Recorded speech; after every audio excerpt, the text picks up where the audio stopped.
Ba-da-da-da-da-da. Dungeons and Dopamine. Da-da.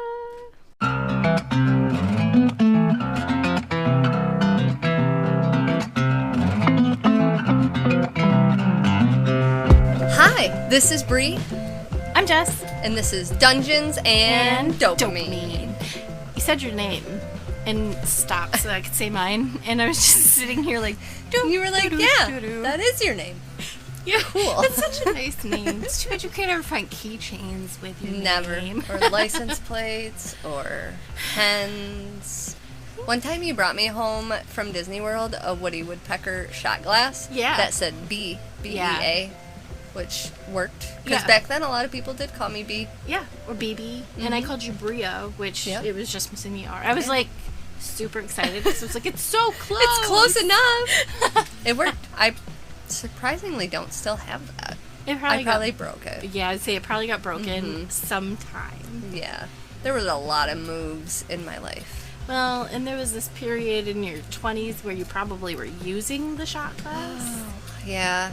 Where And you then were there was like- also that time in my 20s where I sold all of my belongings. Yeah. And Yeah. lived in a van for 6 weeks. down by the river. I wish.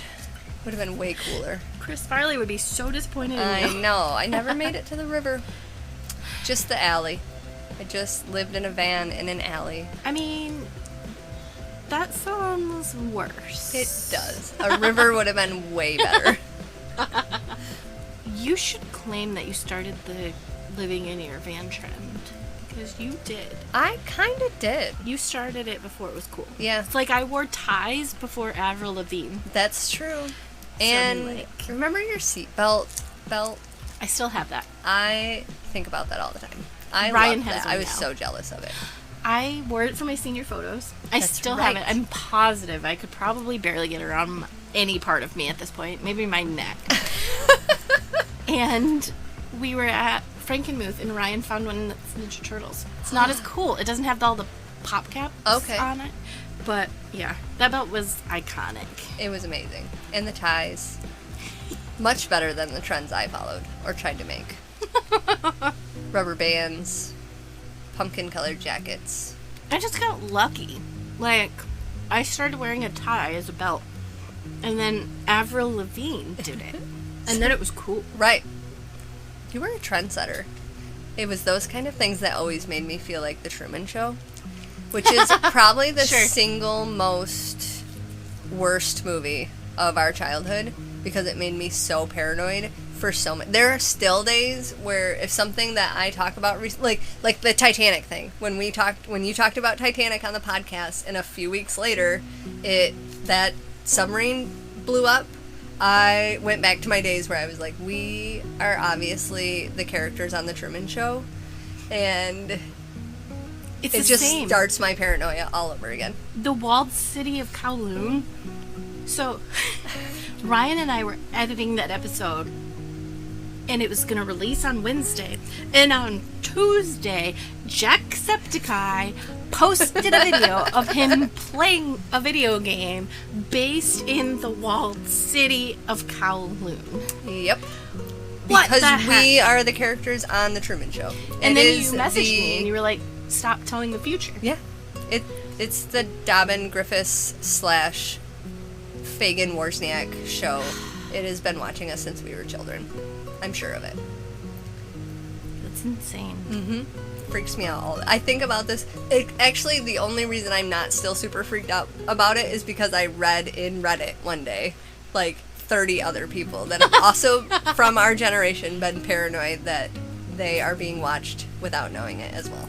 I mean, and in the day and age we live in, maybe we are being watched and we don't know. It's true. I mean, It's true. My phone listens to everything I say. Yeah. So, Yeah, I'll talk about, like, I think we're gonna buy a new toaster, and then I have ads for toasters. all the toasters. Or my dad came over once and he showed me a laser engraver that he was looking at, and because he showed me on our Using your Wi-Fi. now I get engravers. Mm-hmm.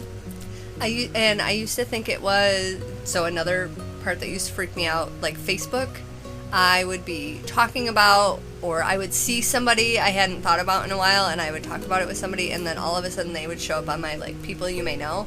But it's because the algorithm can read where your Wi-Fi was connected or where your service was, and it is connecting you to people that were in the same area as you at the same time. Didn't a rumor also happen at one point that the people it, like, suggests as friends were people that had just viewed your profile? Yeah, like they were stalking your profile, and that's why they popped up. I don't know. But I can't imagine that's true. Yeah. There have been people that have popped up that I've never heard of that person. And Right. I find out that, like, friends with Zach. Yeah, they have one mutual friend with a mutual friend of mine. Yeah. That seems more likely. Or, like, we were both at Meijer at the same time. Yes, And so it put us yeah. in the same proximity, and then they pop up. Or on the same day. Or they were your ship shopper or something. I would love to find my ship shopper on Facebook. My ship shopper is the best. Is this Joe? Yeah. Did I tell you he was my shipped shopper literally after we talked about this on an episode? Because we are on the Truman Show. It's true. It just never ends. Joe's the producer. He wanted a cameo. No, I love Joe. And he has a friend, Daniel, and they fight over our orders. Really? Yeah. We're not like great tippers. Shippers? We're not great shippers. We're not great tippers or anything. We do like the average.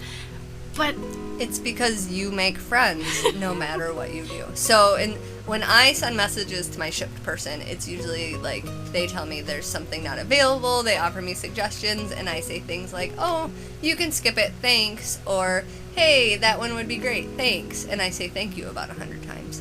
I assume your shipped conversations are more like, hey, I'm your shipped shopper, Joe, even if it was, I'm your shipped shopper, Sam.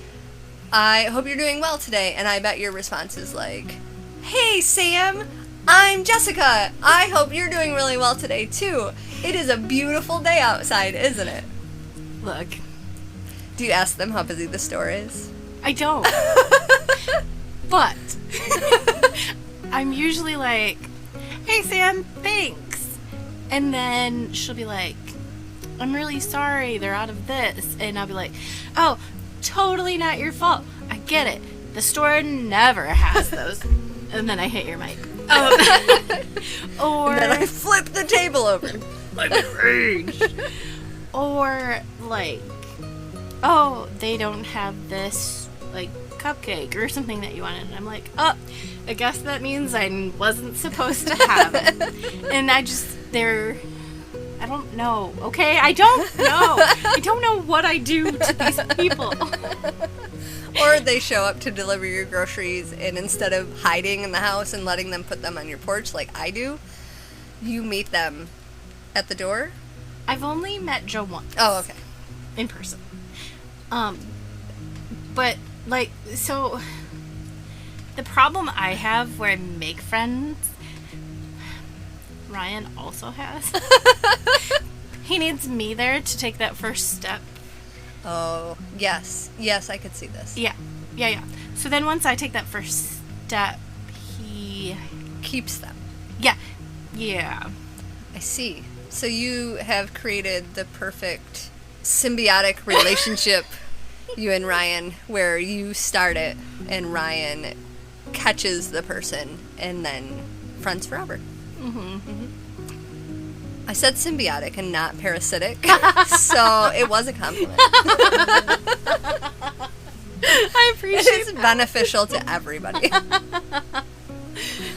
Except my levels of energy.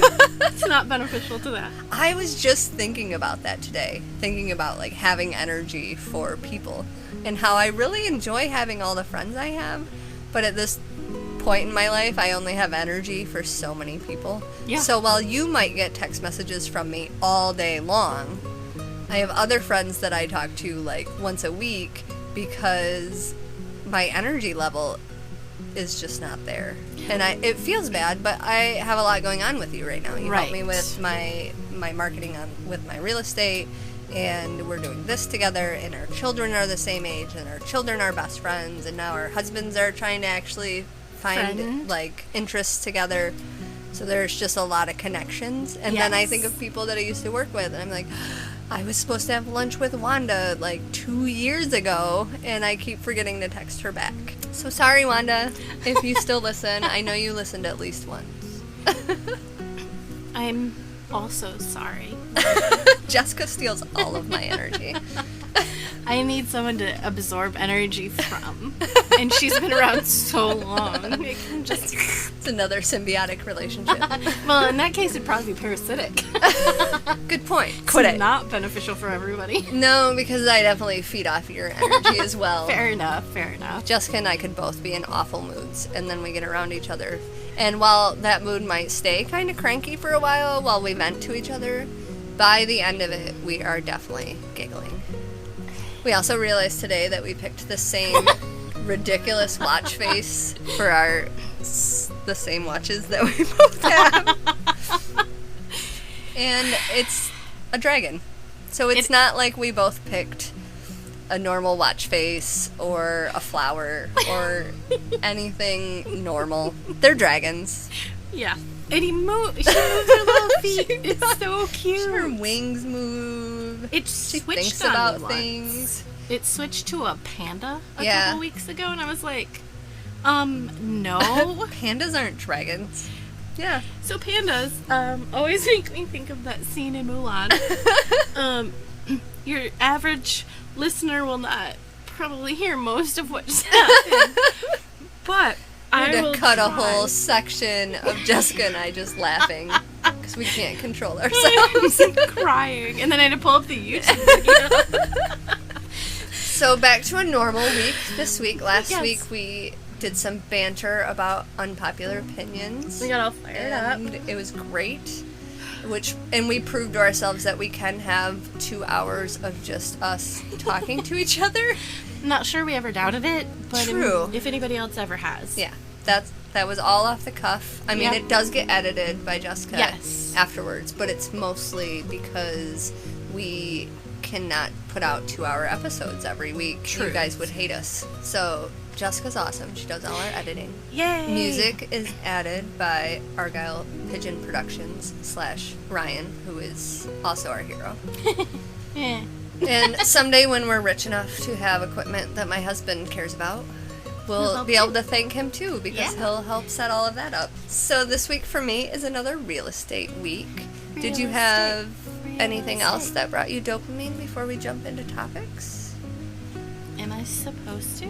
I don't know. Oh, okay. I just wanted to make sure I wasn't forgetting something. No. Good. This week is sucked. Worst week ever. I mean, I just gave myself a dopamine overload with that panda moment, and... Pandemonium, if you will. Exactly. So no more extra dopamine, and I can't think of it because I overloaded myself. Right. Too much dopamine. I'm not bringing it back down. Sorry. No. This is a real estate week, but I didn't want to talk about a normal real estate topic. I feel like I've been very fact-based the last couple of weeks, besides last week. And I wanted to not do that anymore. I'm very excited about for this this week, topic. anyway. And I'm afraid I might butt in a lot. So This is kind of your topic as well. We did talk about it last week on the unpopular opinions a little bit. Yep. And honestly, a lot of what has given me the permission to give myself permission to do this comes from my conversations with you. Woo-hoo. And what you do with your decorating, because you have always, we've talked before about how your obsessions are lifelong obsessions. Yes. But you have adulted those obsessions really well. You have created decor in your house, collected things that really aged with you versus just looking like those cheap dolphin statues that you could get from that Gas weird station? 5 and dime store we had. Yeah. Variety store. That's the word I'm looking for. Yeah. But you don't do that anymore. You don't have a bunch of decor from variety stores. You have made it age well with you. So you don't you went from having posters all over your wall to now you have framed artwork of pizza dinosaurs, and it's Absolutely. incredible. So my topic this week is making your home work for you. And obviously I'm going to talk a lot about how my husband and I made our house work for us, because that is what I have experience in. but I'm also going to talk about how that affects me as a realtor and the decisions I make based on real estate. To start, this became a thing for my husband and I because we bought a house. We bought our forever house because of the land it's on and the garage it has. The house the only thing it had that was on our like have to have list is it had a dishwasher and a second bathroom, and it had at least 3 bedrooms. Other than that, it is really not built really well for our family. It was built in the 90s. There's basically no storage. Our bedroom is right across the hall from our son's bedroom. And if you didn't want him there, he's all the way downstairs. Right next to the front door. Yes. Yeah. And then there's a basement, but there's no, like, they didn't run any water to the basement. There's not a bathroom down there. It's just not a very efficient house. But it's my house. It is our forever house. We bought it because, as hippie as this sound, the land spoke to us. It reminds me of my childhood. It reminds me of where I grew up. And the garage was big enough to fit all of my husband's stuff in. Well, and I always think, like, you can fix a house. You can't fix land. Exactly. And it's, as I mentioned, we're in the middle of nowhere. We have no neighbors, which is really the important part when we were house searching. Unless you're really wealthy. Like, Ryan did not like our house when he looked at it because it needed a lot of work, but it has land. Every other house we could afford that didn't need work had no land. Exactly. So we lived in this house for a while, and obviously those first few years were crazy anyway because we had Connor. We moved into this house in April of 2016, and we had Connor in August of 2016. So we spent a few years just surviving, making sure the house was baby-proofed, and just trying to generally keep our child alive, old enough to get older. But it hit a point where I couldn't house anymore. For me, with my ADHD, and something I'm starting to research as a topic for this, is I have a lot of issues with things that are inefficient. And because our house doesn't have storage, and because of the way it's set up, our house has always been inefficient. I have to go upstairs to put clothes away, but the laundry's on the main floor. There's just no space. There's no storage. Nothing's functional. The kitchen used to be awful. There wasn't enough place to put everything. The way our family works, it just wasn't working for us. And when I get stressed out and pushed down under these inefficient things, I shut down. So it wasn't that we had a dirty house. It was that I didn't want to do anything with the house because it wasn't working for me. Sure.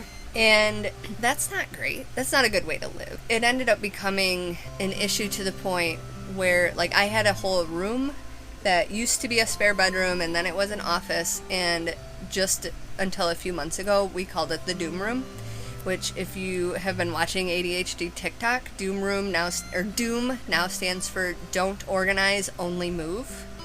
So everything we didn't have a place for went into this room. Pretty soon, the only way to get into this room, there was like a small pathway. It looked like a hoarder's room. And the reason for that is we weren't using our house for us. We were using our house the way it came, and we were still stuck in this idea of having to do what everybody else is doing. Magazine. Yeah. I have to have a magazine house. Yes. The counters have to be cleared off. Everything has to have a place. Everything had to be behind closed cabinets. I didn't even do a lot of decorating or like tchotchke type stuff because it felt cluttery. It didn't feel like me. I struggled with it a lot, and it really dampened how we felt about the house. Sure. Because we didn't love it. We didn't feel at home. We didn't feel comfortable. You're uncomfortable. It's not personal because you can't decorate. Right. And you've got junk everywhere because you can't properly put it away. And then my brain just stops working. Yep. So I don't want to say we just suddenly fell into this, but we never had considered anything beyond like paint colors. We weren't renovating anything. We weren't tearing anything out. We were still trying to have that magazine feel, even if we were embracing bright colors. So recently, someone turned me on to a a Facebook group called Moody Maximalism. And Moody Maximalism is basically the opposite of this minimalism movement that we've been feeling for so long. It immediately appealed to me, and I thought it appealed to me because it's a little chaotic, it's a little cluttery, it's a lot of books and stuff. And we have a lot of books and stuff that I did want to display, but I didn't think I should. But what it actually ended up being is it's more than a personality. It's more than a embracing yourself and your likes and your personality and spreading it around your house. It's perfect for ADHD, because our biggest problem in my family, all three of us are ADHD. If you put something behind a closed door, we forget it exists. Yep.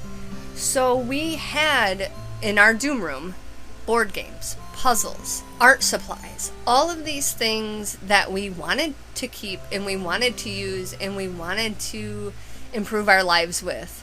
But the minute it went somewhere where we didn't see it on a regular basis, we forgot gone. it exists. Yeah. Yep. So... And then you go buy a new one. Yes. Like, how come we never have family board game night? Let's go to Target and buy 3 games that you might already have. Or you have get games there you've never and you're touched. like, oh, remember last time we did this? We bought this game and we've never played it. Yeah. Or, didn't I get you this for Christmas? What did we do with that? Where is that? And we were finding that happening all the time. We felt a lot of guilt with it with Connor, because Sure. people would give him games or art supplies or things to use, building things, kits, and we would put them in a cupboard and we would forget they would exist. And then my dad and my stepmom would come over and ask about the birdhouse they gave him for Easter. And I'd be like, oh yeah, we put that in a cupboard and forgot it exists. And now it's been 2 years and he's never built this birdhouse. So it started with Moody Maximalism. It started with us embracing the fact that we have busy personalities and we like stuff. And we're both we're all nerds. And we are a family of nerds. So we started adding bookshelves, and we started adding books, and we started adding book nerd things, bookshelf alleys that are just little light up things for our bookshelves. And we started decorating that way. Love those. And then the houseplants happened. So you started to see a lot more houseplants, a lot more greenery. And now I walk into our living room and we have all of our board games displayed. Most of them. We can't display all of them. We have storage inside our furniture. So we have a coffee table that can hold our games. We have all of our books displayed. We have little things that make us happy, that tell you who we are, that illustrate who we are. Pictures. We have charging stations in 2 areas in our living room. We added furniture. We actually have an old end table that probably used to hold a record player, because the top lifts up. Sure. And you used to be able to put a record player there. Now we use it as a charging station. We started keeping out like Christmas decorations that weren't Christmassy, because they bring us joy. They were given to us by someone that we loved or picked out for us for specific reasons, and they fit in with our decor. We have a whole Wally decor area near all my plants now, because Wally needs sun, so it makes sense that he would be with the plants. Why were we hiding all of those for most of the year? Why were we only dragging these things out for 4 weeks a year to display? Christmas decorations that are themed ornaments, and if they are not overtly Santa hatted or covered in Say Christmas lights, Merry Christmas on them. get them out and use them all year. Yes. I buy them at clearance, the Hallmark ones, at the end of the year, because like the Star Wars ones and stuff are on clearance. They're 75 to 80% off, or they do a markdown where all their Christmas ornaments are $2.99. And these ornaments can cost you $20 to $75 during Christmas time. I just saw one the other day that's baller. It's a Christmas ornament, and it's Han Solo and Leia right before Han Solo gets frozen in carbonite. Mm-hmm. And she says, I love you. He says, I know.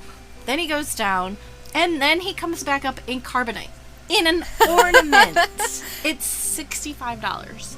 That's actually, I expected it to be way more expensive. Right? No, it's not bad at all, but don't tuck these things away. We have superheroes, we have Star Wars. Mm-hmm. Yeah, sorry. Exactly. I'm okay. And So we started pulling those things out. We put bookshelves on literally 3 full walls in my house, so it's just all books and all shelves all the time, so we can see our things, we know where they are. We brought an outdoor egg chair into our living room, and I decorated it with Christmas lights. I love that And chair. now we have a little pod in the house that, honestly, you can drape blankets over, and it becomes a quiet little fort with some lights in there. It's a great sensory pod for a kid that can get overstimulated a lot, or adults that can get overstimulated a lot. And this, again, is something that should be expected to be on our back deck and should be lawn furniture and should not be, who thinks of putting an egg chair in their living room? That seems weird. No, it is good for our family. It is a tool for our family. And honestly, who doesn't want a cool little fort to be able to sit and read in? Other things we have done, my husband is very into music, and we want to raise a child that is very into music. So we keep a lot of our acoustic type instruments upstairs. We have a spot to hang an acoustic guitar on the wall. Any of the children's instruments we get that don't need to be plugged in or aren't especially loud live upstairs, because when we put all of the musical instruments in the basement, nobody touches them. Right. Nobody thinks about them. I mentioned that we put all our games in the coffee table that sits right in front of where we sit, so we can't make the excuse, we could be playing Uno, but then we'd have to get up and get it, or we don't know where it is, or we have to go downstairs to the game room to get it. It's right there. So instead of turning the TV on sometimes, we can play Uno with Connor, and we can have those moments with him without having the excuse that we have to go somewhere or get it from somewhere. And the caveat here, obviously, is if these things aren't your style, if you are one of them who is the type of person that wants the clean countertops and has a spot for everything and is minimalistic and doesn't display these type of things, then do that. Don't listen to me. Don't get on Moody Maximalism and try to create chaos in your life. If you need that put away space and you need that clean space to keep your brain clear, then do it. Find more storage. Find more ways to hide things. There are beautiful examples online now where you can hide your TV behind like nice looking cabinet doors or picture frames, so you don't even have to worry about that kind of chaos in your life. So the biggest thing that came from our embracing this and making our house work for us, embracing ourselves and what we need and what works for your family, what works for us, is I stumbled across a TikTok, and the woman in the video was explaining her family closet. And I will get into a whole nother episode eventually about my issues with laundry and how inefficient it is, and why I always had 6 baskets of unfolded laundry. But the very basic of it is I can keep all the clothes clean and I can get all the clothes out of the dryer, but folding and putting away takes so much time, and I'd have to go in 5 or 6 different rooms to put everything away and sort everything and then put it all in drawers or hang it on hangers. And it's very frustrating and it doesn't work for my brain. But this woman's idea of a family closet, hers I think was like a giant master walk-in closet, which I do not have the luxury of having because the 90s hated storage.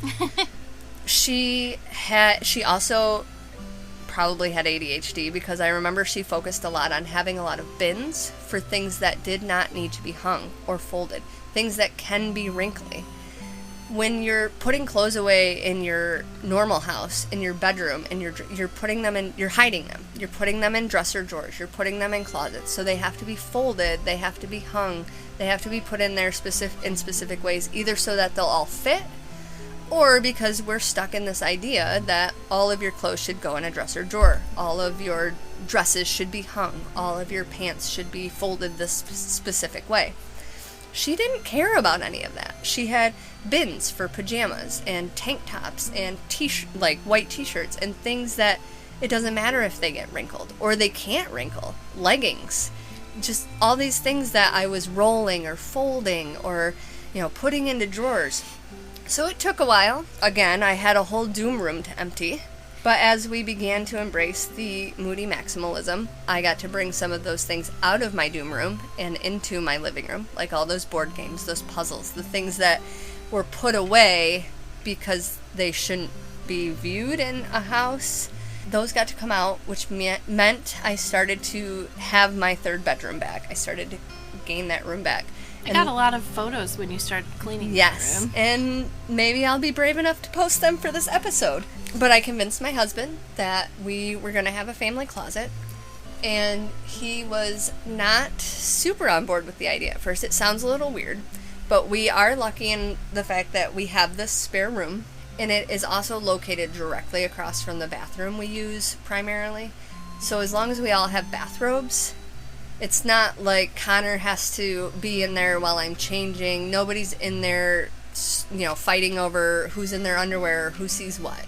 We have bathrobes. If you have a guest, they're not watching you guys run nakedly across right. the hall. I don't get stuck without clothes. It's all right across the hall from each other. So, and we did it. We turned this room. It's not completely done, and it has to still hold some of my office stuff, and like our deep freeze and our spare refrigerator is in there. But we brought all of our clothes into this room. We brought all the dressers we had been using now live in that room. My husband built me hanging racks for all of our t-shirts, and I have a huge rack for my dresses. And we moved every bit of clothing and our shoes and our winter coats and stuff into one room. Nice. And let me tell you, it has completely changed how I feel about laundry. I can put a a basket of clothes away in about 7 minutes. I stand in one place primarily to put all my clothes away because they're all within reach except for my dresses that I have to hang, which takes me all of 6 steps to get to. I have a separate place for seasonal stuff. I have bins for all the stuff that doesn't need to be folded. I love it. This is the first time in my adult life that I have not struggled to finish the laundry process. It's not just 6 laundry baskets living around my house. I actually am able to function and get things done and not have that clutter. It also, by proxy, I don't think that's the right word. It also, because we cleaned out all of the clothes in our bedrooms, it makes our bedrooms feel less chaotic. Because we don't have the extra clothes in there. We don't have dirty clothes in our bedroom anymore. So I don't have to worry about walking in and feeling chaos because there's clothes everywhere, trying to remember if they're dirty or if they're clean or if they just need to be put away or if they're too wrinkly to be put away now and they need to be ironed, or like I ever pick up an iron. Like they need to be re-dried to get the wrinkles out. Right. Or hung in the shower while you're showering. Right. Are you able to leave your winter and your summer clothes? Because that is one thing we have to do is switch out every season. So one thing I did do for myself is I purged a lot of my wardrobe before this and this was part of my personal journey and also part of me becoming a librarian as an adult.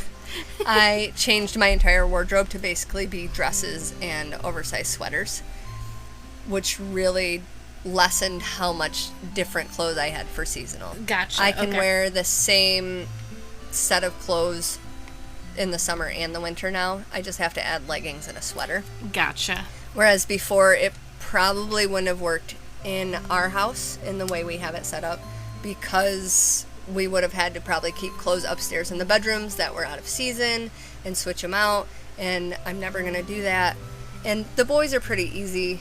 You know, Zach adds some flannel shirts when it gets cold out. Connor adds a sweatshirt and a winter coat. So we don't have too much of that, but that was a personal choice I had to make and would probably be a struggle for some people. So you might need a backup storage area for that or less clothes. I don't know. Well, and I'm picturing your room, and I'm thinking if you had ran into that underneath your hanging stuff, we like it was you and I, you guys could have done like Tupperware, big yes. Tupperwares that you put everything in and then kind of pushed underneath there. So it probably still would have been fine. Yeah, and we do have some of that. Like I have a a Tupperware box that is just for like swimsuits and swimsuit cover-up. Sure. And we keep it somewhere really easily accessible for the summer, but it'll go somewhere else for the winter. Sure. And something else will go there that's easily accessible. We also, because we were able to fit so much of it in one room, I was able to clean out our mudroom closet. Oh. Because all of our coats and our seasonal stuff went into the closet room, which gave me space to be, now I have to-go bags, basically. I have a beach bag that I just always keep full of our beach stuff, some sunscreen, the goggles and masks, towels. You know, I wash the towels, I put them right back into the beach bag. I have a place that the beach bag sits. I have some outdoor activities like water balloons or water toys are in a bag in that closet. They hang on a hanger. That's the worst part of, like, spontaneous activity is, well, I really don't feel like getting everything together in a bag. And where's the sunscreen? And where did you leave those goggles? And that's the pain of going to the beach. Mm-hmm. I feel like that would improve your quality of life in a few different ways. Like, making it easier to go makes you more willing. Absolutely. And if I'm not searching around in a doom room trying to find everything, and I can just pick up a bag and go, I can get out the door. During the summer, Connor spends a lot of time at work with me. So I have a bag. I can't keep it filled all the time because it's a lot of snacks and electronics and things. But otherwise, some art supplies. Or toys that he doesn't get fidget very often. toys and coloring books or maze books, sketchbooks, things like that. And then I know I just have to add some snacks and the Switch when we walk out the door in the morning. There's a spot now where he can put his backpack every day. So he comes home from school this year, his backpack has a place to sit versus, well, we got to empty it in the kitchen and then we got to, do this here and then, hope that we can find it when we go to walk out the door in the morning. We can use our closets in our rooms for other things instead of clothes. I actually don't tell Connor, I use my closet in my room to hide presents and all the gift bags and the wrapping awesome. paper and everything, which used to be in a random corner of my basement that I always hated. I have bought so many new bags and things of tissue paper because I'd rather just go to the store and buy it new than try to figure out wherever I hid the birthday paper. Well, in Connor's Christmas present from us last year, you were like, oh, he'll love that. Well, you meant it because you also bought it for him. Yes, I did. And it was in a random box that I was hiding presents in. And of course, by the time you came across it, you weren't thinking about what we had gotten him. Right. So you never even thought of it. So we're lucky in the fact that we had that extra bedroom to be able to do that, to open up the space for us and help with our chaos. We're also lucky in the fact that we don't have extra kids that would need that room. Right. You don't have a lot of guests. All of our family lives close by, so we don't need a guest room. My job is such that a lot of it is done electronically. The little bit of paperwork I have to keep can be kept in one file cabinet.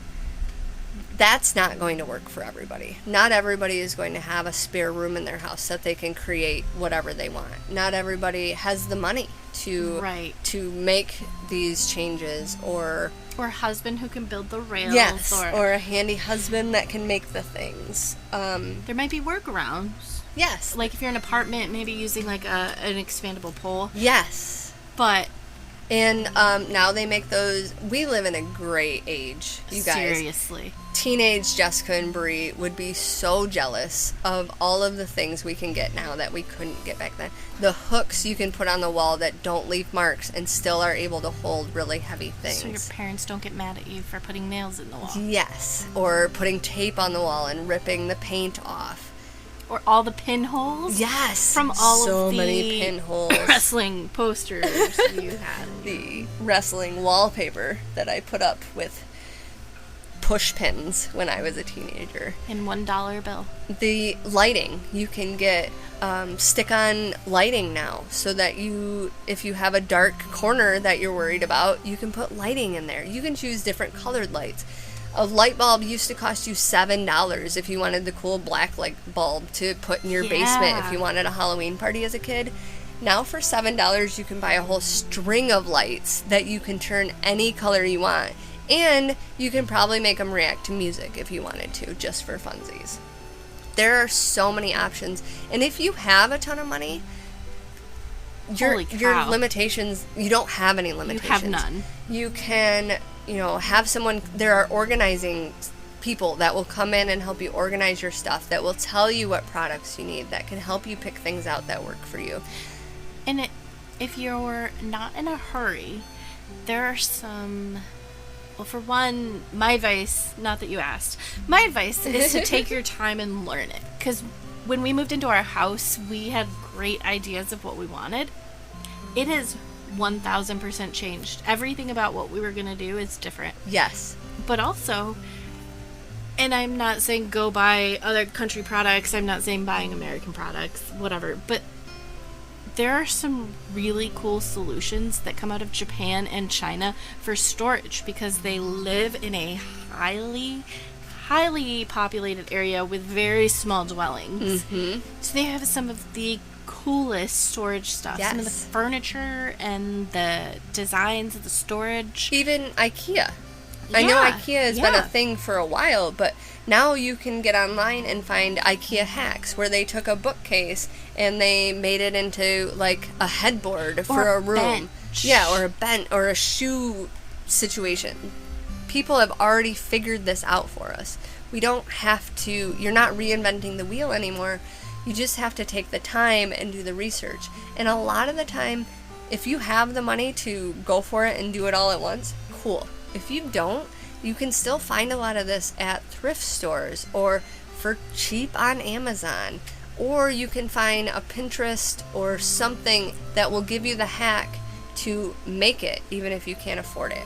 Or you'll be able to find a piece of furniture at Goodwill that you can create what you need. Or maybe find somebody, if you're not able to do it, maybe find someone local on Facebook Marketplace that can help you or would do it for you, and then you're supporting someone local versus buying it brand new on Wayfair and having it show up and fall apart in 3 days. So this is really, I want to give everyone permission to create a house and a home that fits you and works for you.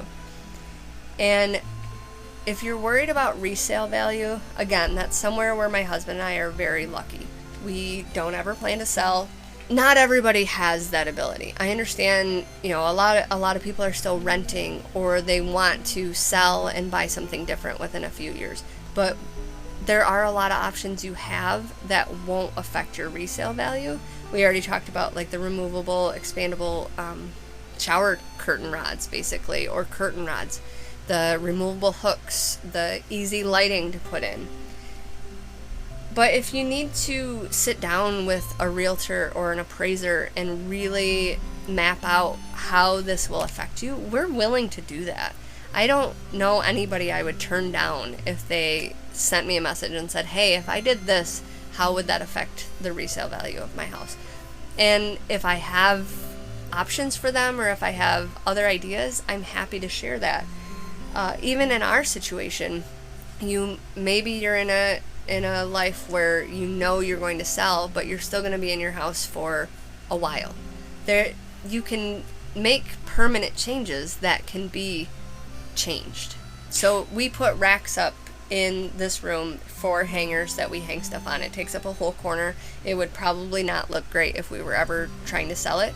But they come down and we just have to patch the holes and then it's a brand new wall. It looks fine. Well, and if it's aesthetically pleasing, but it's different or unique or you're afraid someone's not going to get it, write them instructions. Yes. Seriously. Like, we had a really unique feature in our last house that was a Michigan cellar, but we called it our ninja cellar because you could lift up the countertop and go down into the cellar.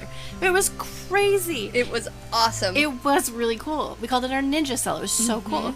But we left instructions. We just taped a piece of paper to the counter whenever someone was coming that was like, hey, if you lift this, there's a thing. It's super cool. Cellar Take down a look here. at it. Yeah.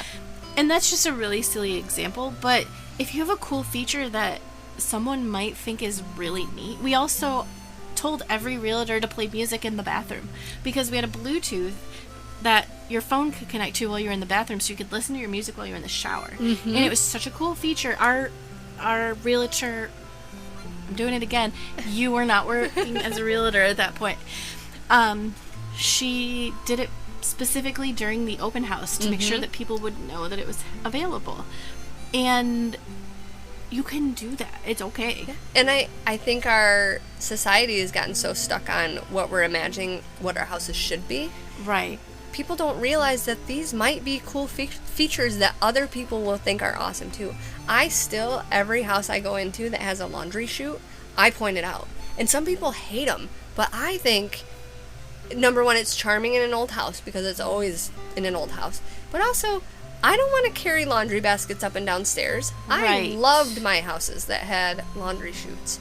You lived in a house with a vacuum system. Yes, I had central wall vac for a while. It's those, even down to, at this point, doorbells. Yeah. Some people have removed them, some people have left them, some people love them, some people hate them. So, and I've dealt with enough clients, and I know plenty of realtors that have more years than I do.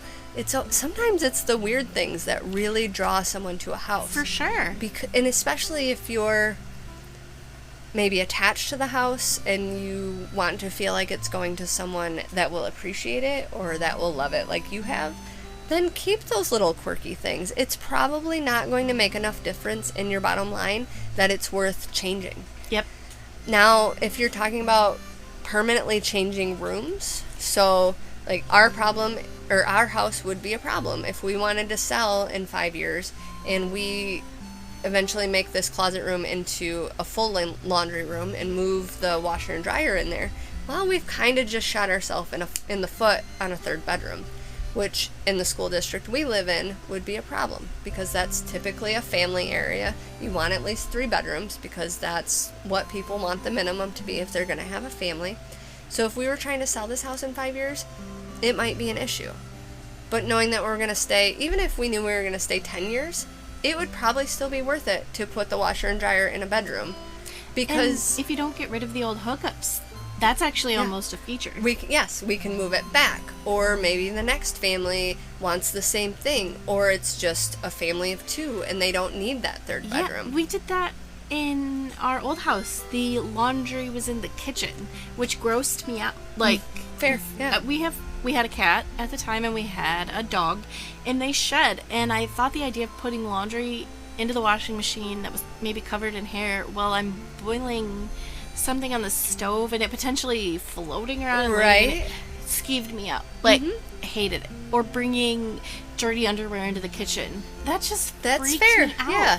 So we actually took our laundry. We didn't have a lot of money, and we got very fortunate that it worked out for us. But we moved the laundry into a bedroom and put it in a closet that you could shut the doors. Mm-hmm. Now, if you were running a load of laundry and you wanted to sleep in that bedroom, probably not ideal. Right. If you had a baby and you really needed a bedroom for a baby, maybe that's not the right house. Right. Yeah. But yeah, we made a risky decision, but it worked for our family. Mm-hmm. And your house sold just fine. Yeah. And yeah, I'm sure they didn't move it back to the kitchen. Right. So we chose the lesser of 2 evils, and we chose what was better for us. Mm-hmm. And sometimes that was a risk we just needed to take. And I truly believe that's the way to do it. Again, if you were only going to be in your house for a couple of years, or if you're already planning on moving within the next couple of years, don't make any huge decisions that are going to cost you a lot of money. But if you're going to be there for 5 years or more, and it's something that will make a significant difference to your family and make your life easier, I almost guarantee that when you are ready to sell, someone else is going to find that function just as useful as you do. Plenty of houses nowadays are being converted from 3-bedroom to 2-bedroom just to make the master bedroom or the primary bedroom bigger, or give it a walk-in closet. Right now we're kind of seeing the trend is people want bigger closets. They want ensuite bathrooms. They don't care about the tiny little nursery room. They'd rather knock that out and make it their walk-in closet. And that's fine. Those houses still sell, and they still sell above asking, because there are plenty of people that still think that is an improvement. They would rather have that than 3 bedrooms. Right. Yeah. Oh, yeah, for sure. I mean, it's something we've been thinking about. Mm-hmm. We would go from eventually a 4-bedroom house back down to a 3-bedroom house because we want the master bedroom to be one huge space. Mm-hmm. That's what I would do in your situation, by the way. Yeah. So like a big old closet. I think the whole point of this episode, because again, it didn't take a lot of research on my end, is just to give people permission to realize that we're not living in that day and age where we need to be magazine perfect anymore. And if you are, for me, it probably is an age thing. We're approaching that middle age number, and we don't feel like we have anybody to impress. Yeah, I just stopped caring. We stopped caring about impressing people. The people that see our house are going to love us no matter what it looks like. They'd probably rather see it in a way that brings us joy than to see it all put away and pristine. The only reason I even saw your laundry or your closet room is because I had to go in for the freezer. Yes. That's not something an average guest is going to do. That is going to be your closest friends who you either ask to go get something from your freezer, or they walk into your house, comfortable as can be, walk to your freezer, put the stuff in. They were there before it was even in a laundry closet. It was a doom room, and I was still letting those people see it. So, yeah. And then if that's not something you wanted, you just shut the door. Mm-hmm. Oh, you've got some stuff to freeze? Let me put that away for you. And there was a time that there were people I didn't invite to my house because I was embarrassed of how they would see it, because they had nice houses where everything was put away and everything was clean all the time. But one thing I realized is the only time you see other people's houses is when they're at their best. Yeah. And I know for us, if we're having a big party and there's going to be people there that maybe aren't often, it takes me 2 days to clean and get ready. And that's what everybody else is doing too. Exactly. And honestly, I have noticed that when you have a big party, it looks messy anyway. When we have D&D nights, my very clean kitchen counters, if they were clean that time, everybody came over, get covered in our crock pots, and then covered in crumbs. Your Uncrustable. No, it was when I made Rob's garlic bread. Oh, yes. Covered my stove in crumbs. It was shiny and sparkly before that. Yep. It doesn't matter. No one noticed that the stove was dirty after he cut his garlic bread. They thought, ooh, garlic bread. Right. and if you're hanging out with people that are judging you, stop hanging out with those people. For real. If you are still of that age where you're really worried about adulting and adulting well enough to, like, pass as an adult, none of us are adulting. And none of us are winning at this. If you're worried about it, you're probably doing it wrong. Mm-hmm. Because adulting is not caring about that. Yeah. Adulting is getting your daily stuff done, making your family happy, or at least providing what they need, mm-hmm. and being there and being present. Like, I would rather have you, if I were coming over, I'd rather have you all there than exhausted because your house wasn't clean. Right. Or hoping nobody will go into the basement because that's where we stashed everything before everybody came over. We're all too busy for that these days, man. So this is my permission for you all to quit caring and to make it work for you. And I'm saying this as a realtor. I think there are plenty of options and plenty of decisions you can make without hurting the resale of your house. I love that. I think that's great. And it is nice to hear that from a realtor, because it's really easy to get, if you're thinking of selling, it's really easy to get wrapped up in I don't want to do all this work. Mm-hmm. Do you know who else loves housing markets? Who? The Dogman of Michigan. I bet he does. That's a total lie. He's probably very judgy about decor. Very bad dog. Bad dog. He also doesn't have a laundry room because he doesn't wear clothes. Dun dun dun. Clutching my pearls. Sounds like a very inappropriate story about a dog man that doesn't wear clothes and judges houses. It's the story of all dogs. names, so you'll never guess what I'm going to talk about. I hope you were done. I was. Okay. I did not have a good ending transition for that, except Okay. to keep telling people you can do what you want to your house. So I decided that I was going to transition for you. Poorly, with a blatant lie. I mean, but it was better than the transitions we had discussed prior to starting. So, you're doing great. I'm going to turn the page. I'm going to have to cut this out. But I didn't write anything down yet. I should have. So, Get on it. I just totally blanked on everything in the world because I started thinking of a title for the show and then I lost it. Yep. It's better than something. It is definitely better than some things. So, the Dogman of Michigan. Did you know that Michigan has its own scary beastie? I did not know that Michigan had its own scary beast. Yeah. I mean, my grandpa told me some stories about bears and what's that? Snipes. Oh, of sure. course, Okay, the yeah. snipes, but it's similar to like the Jersey Devil, okay. you know, sort of like that thing. So, our Dogman of Michigan, started in like the 12th century. What? He was stalking people in Manistee, the local Ottawa tribes in the area.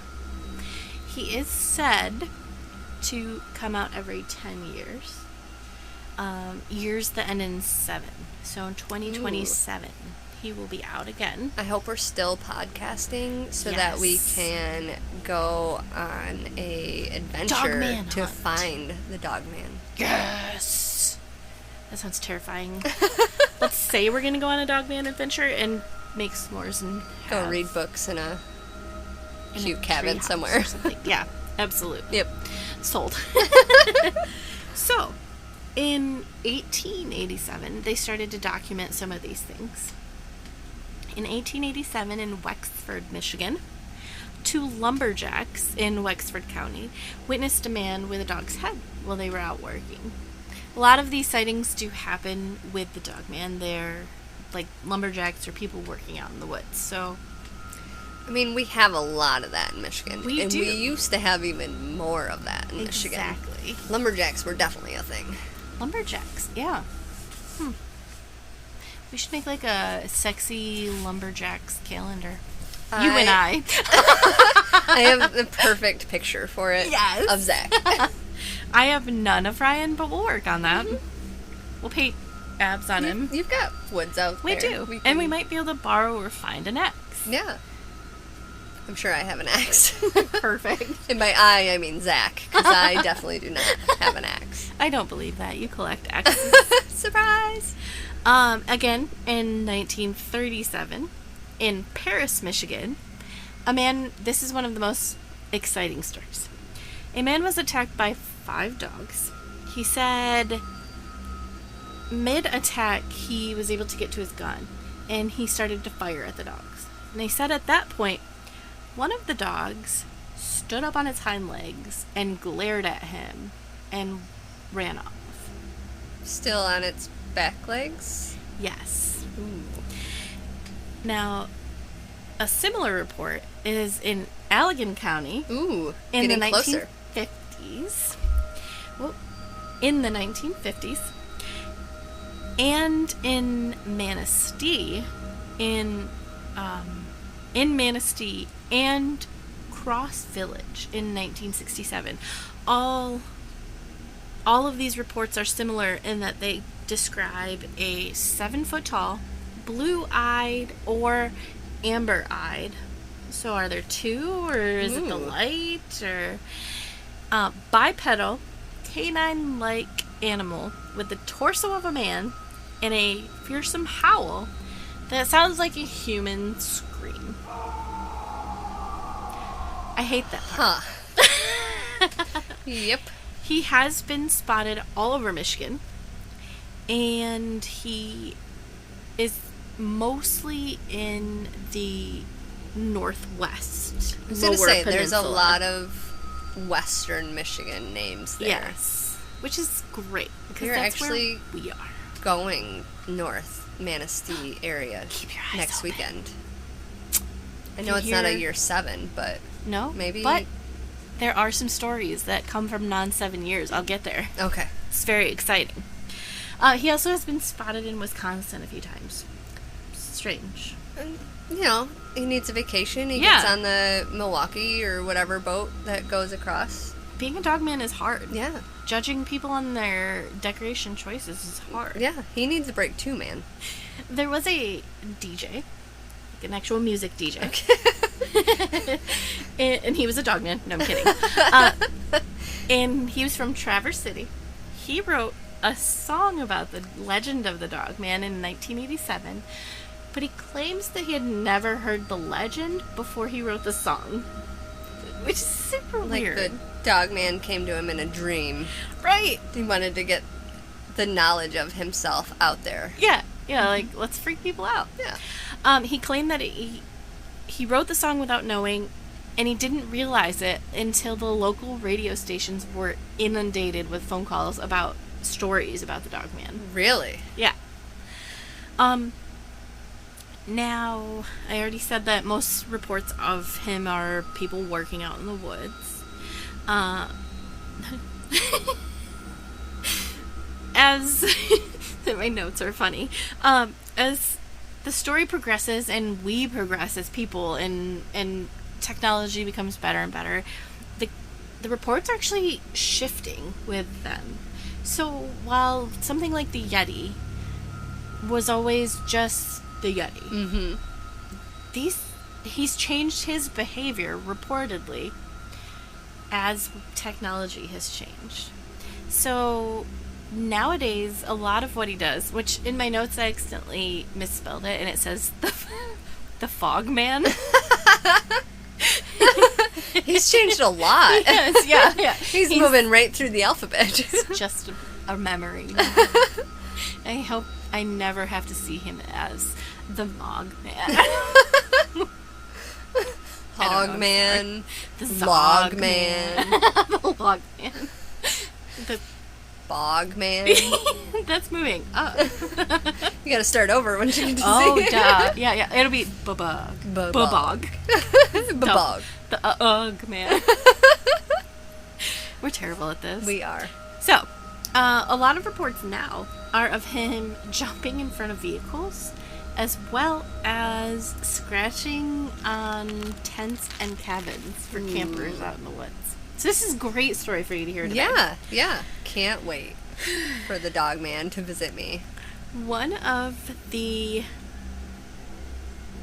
biggest stories. Now, I heard this I follow a guy on YouTube. He's so good. I found him when I started researching, specifically Roanoke.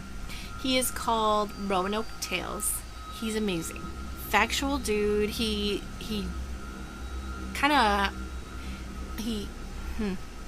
how do I explain him? He respects the creepy aspect of these stories, but he also sciences, which I think you would really love him. like. Yes. And his wife is a psychologist or mental health professional of some sort.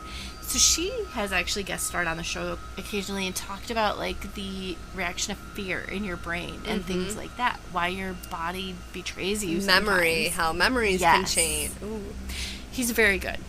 We're just gonna have to stop. I'm gonna go watch him now. I gotta go. Bye. I do believe he has a podcast as well.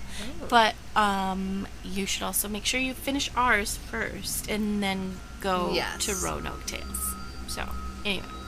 So, not only did he tell this story, but I found this in a lot of reports.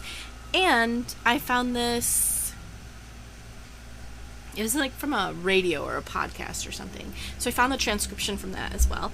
He's a trucker. His name is Joe Barger. He is 59, I believe. I don't know what age he was when he told this story. But he recounted an adventure he had with the Dogman. So he was driving along in Michigan. He was taking a load of paper, 43,000 pounds of paper, from a mill in northern Michigan through the forest on a route that he's taken several times before. when he noticed that his air brakes were leaking, which is bad.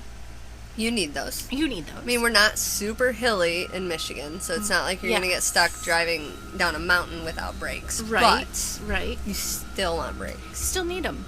And other people appreciate it when you have them, especially at red lights. Yes. So he, an army veteran, he knew how to fix them. So he pulled off to a truck stop and he started fixing up his brakes. He said he felt really uncomfortable. And our brains have this super cool but sometimes problematic thing where if you're out like hiking or something and you're being hunted by a big cat, mountain lion is very common, or a bear, your body will react because you've somehow noticed that there is a predator around. Like our caveman instincts kick in and we can feel the predator. Exactly. It's a really cool thing that our brain does, and I might topic it sometime, but it's super cool. Like, if you listen to your body, it will tell you are in danger.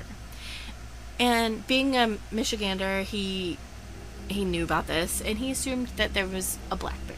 There had been sightings in the area, and he thought, okay, I will get this fixed up, and I'm going to get in my truck.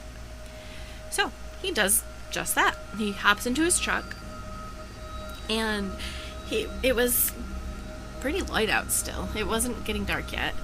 He was getting up into his car, and he heard a weird noise. Sort of a vocalization is how he explained it, that he had never heard a bear make.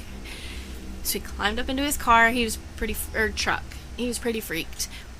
As he gets going, the brakes are better. He's all good.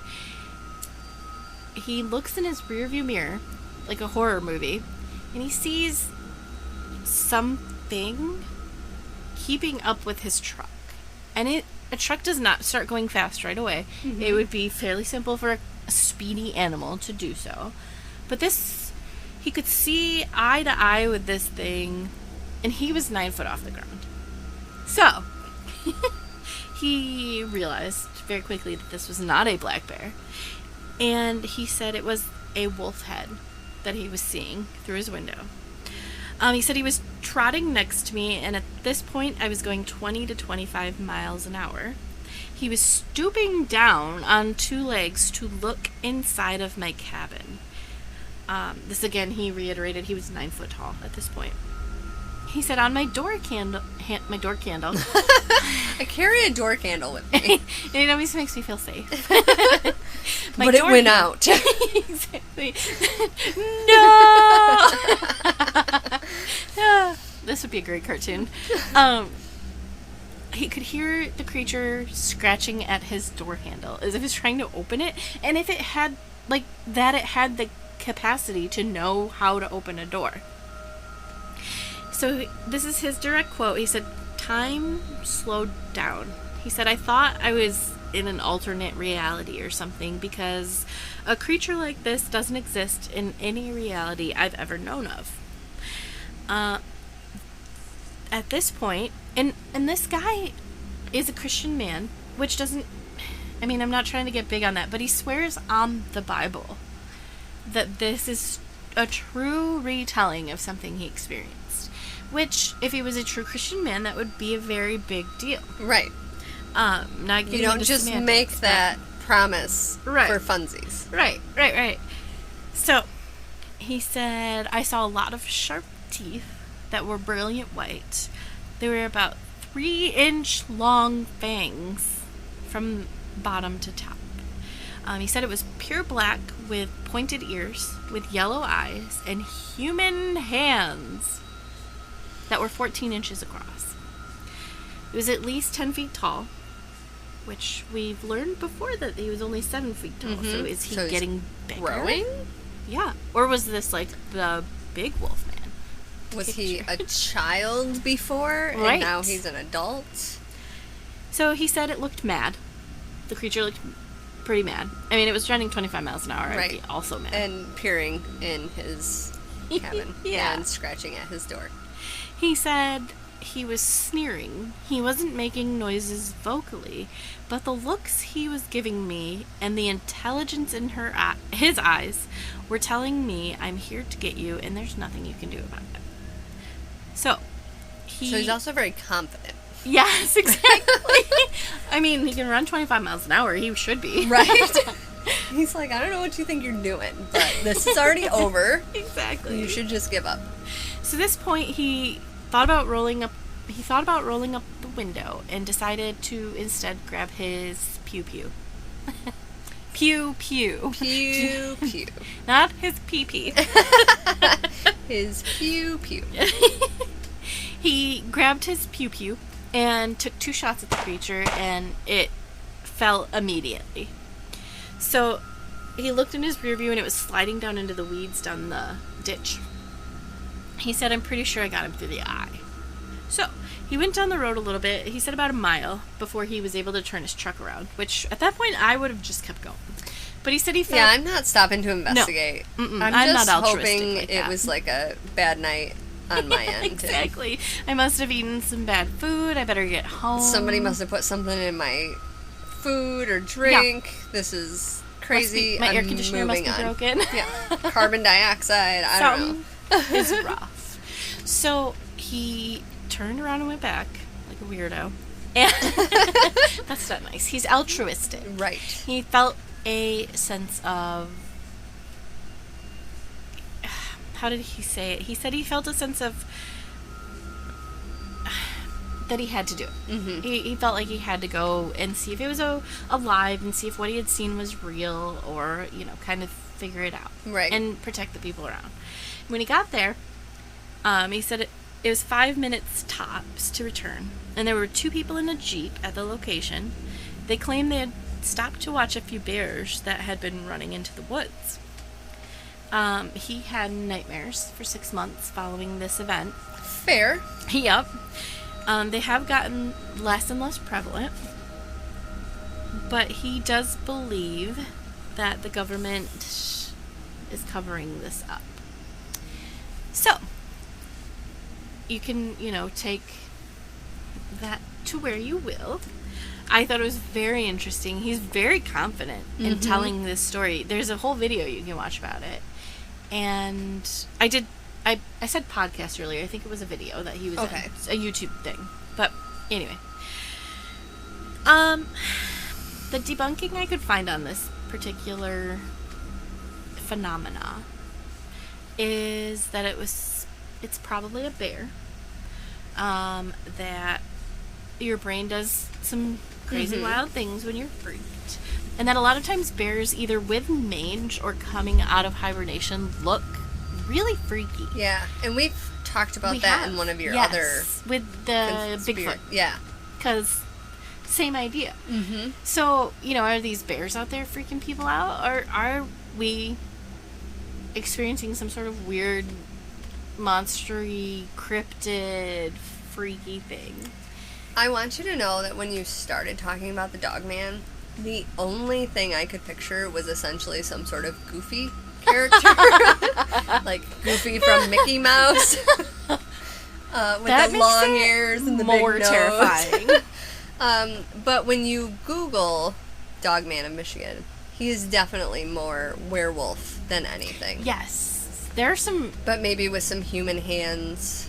He's got some creepy depictions out there. Mm-hmm. I was also able to find a lot of stories that I actually am out of time. I feel like I don't have time to talk about them.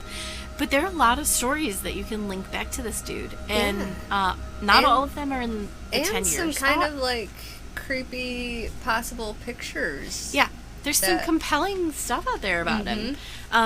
I tend to not really have an opinion. I know I got really excited a couple weeks ago talking about the Kraken, but that was because I got to talk about an ocean creature, i.e. the giant squid. Right. And I got excited. Did you see that there's a new movie out about a teenage Kraken? Yes! Okay. Yes! Good. It's adorable. And the mermaids are the bad guys. Mm-hmm. Spoiler, sorry. I haven't seen it, so They get that out of the way pretty early. Okay, yeah. Good. But, yeah, I would like to tell some of the stories, but I don't want to run over time for people. So go look some of them up. Yeah. And maybe if I remember, I can link you a couple. And I mean, these are... So when I Googled it, it's newspapers writing about this. Yeah. It's like the Huron Daily Tribune and actually, the Battle Creek Inquirer. I pulled info from a couple of these. Yeah. So it's not And it is not the Dogman of the whoever writes Captain Underpants fame. That is a different Dogman. That is He good is though. not the one from Michigan. So yeah, I mean, I don't have a lot of opinion on these cryptid-y type of things. If they exist, they are leaving people alone for the most part. So just let them be. Yeah. Let's not rile them up. Maybe it's just an old man in a costume trying to keep his land safe. But maybe it's a Dogman. A freaky, contorted dog, wolf, person, man, werewolf hybrid. I mean, I hope nothing comes scratching at my door when I'm up north next week.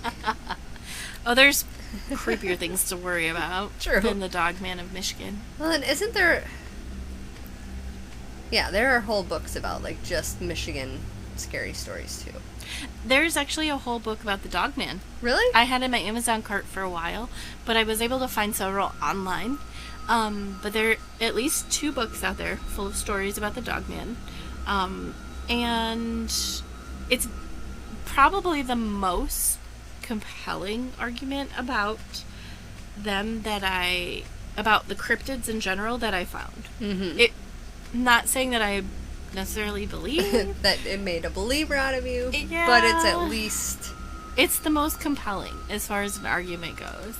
So, I know this might have been... I feel like it went really fast, but look it up. It's very interesting, especially if you're from Michigan. It's a cool piece of our lore. Apparently, the Kalamazoo Valley Museum has a whole... Yes. It's like a whole exhibit. Yeah. Yeah, This is awesome. This is really interesting. And there's not a lot of debunking. I mean, what most people said was like, hey, people see things when they're scared, and bears look freaky. Mm-hmm. Really? That's the best they got. Yeah. The Roanoke Tales guy, I'm so sorry I don't know his name. I feel like a jerk. I listen to him all the time. I should. He helps me a lot with our stories. Right? But he is actually, if he gets to a certain amount of subscribers, he is going to come here in 2027 and not to my house. Maybe. I don't know. Maybe we'll be I'll friends have a by spare then. room. Yeah. And he is going to look for the Dogman. And so we should probably all subscribe because we want him to come. Maybe he'll come talk to us. Yeah. And we can guest star on his podcast. And we can all go searching for the Dogman. Apparently, at some point, he was on Drummond Island. There's a story about the Drummond Island Dogman from 2017. Yeah, that's the other thing. A lot of these stories are so, like, now. Yeah. And I found that, like, they went from 12th century Indian tribes to today. I saw him today. It's no, I'm a kidding. long time. Right.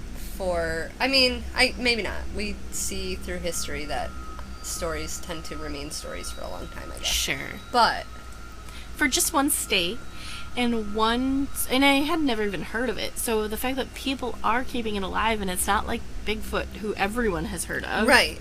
Yeah. Even my kid has heard of Bigfoot. But this is like a small Michigan thing only. Yeah, it's really interesting. I highly encourage anybody who's interested to go look at it.